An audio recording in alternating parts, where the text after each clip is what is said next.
Hi viewers, welcome to Roshini's cooking. I'm Samai Pongal. Like, share, comment பண்ணுங்க. மறக்காம subscribe பண்ணுங்க.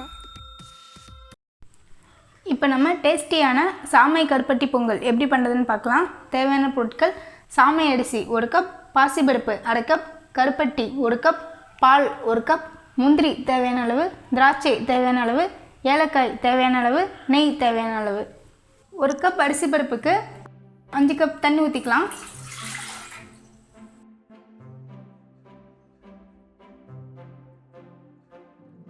ஒரு cup பால் சேர்த்துக்கலாம்.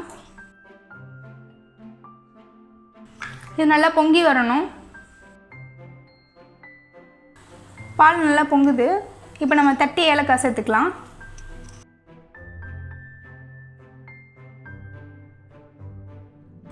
சாமை அரிசியும் பருப்பும் நல்லா கழுவிட்டு 10 நிமிஷம் ஊற வச்சு அதை நம்ம பாலில் சேர்த்துக்கலாம்.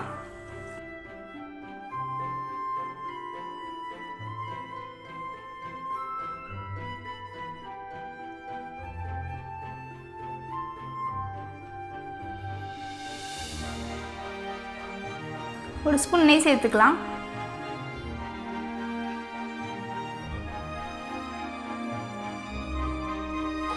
அரிசி வெந்துட்டு இருக்கும்போது நம்ம பாகு ரெடி பண்ணிக்கலாம். பேனில் 1 கப் கருப்பட்டி சேர்த்துக்கலாம். 1 கப் தண்ணி சேர்த்து நல்லா கொதிக்க விடலாம். கருப்பட்டி கரைஞ்சி கொதி வந்துடுச்சு. இறக்கி வடிகட்டி எடுத்துக்கலாம். அரிசி பருப்புலாம் நல்லா வெந்துடுச்சு. நம்ம வடிகட்டின கருப்பட்டி சேர்த்துக்கலாம்.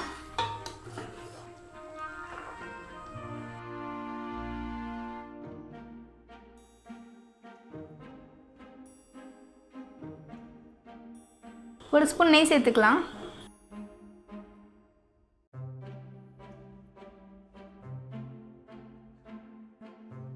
கெட்டியாகிற வரைக்கும் கிண்டி விட்டுட்டுருக்கலாம். கருப்பட்டி பொங்கல் ரெடி ஆகிடுச்சு. முந்திரி திராட்சை தாளித்து போட்டுக்கலாம். நெய் ஹீட் ஆனது முந்திரி சேர்த்துக்கலாம்.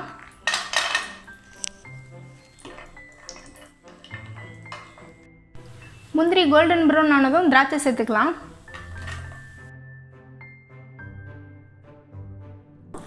முந்திரி திராட்சை வறுத்தாச்சு. இப்போ எடுத்துடலாம். வறுத்த முந்திரி திராட்சை சேர்த்துக்கலாம். கருப்பட்டி பொங்கல் ரெடி ஆகிடுச்சு. இப்போ இறக்கிடலாம்.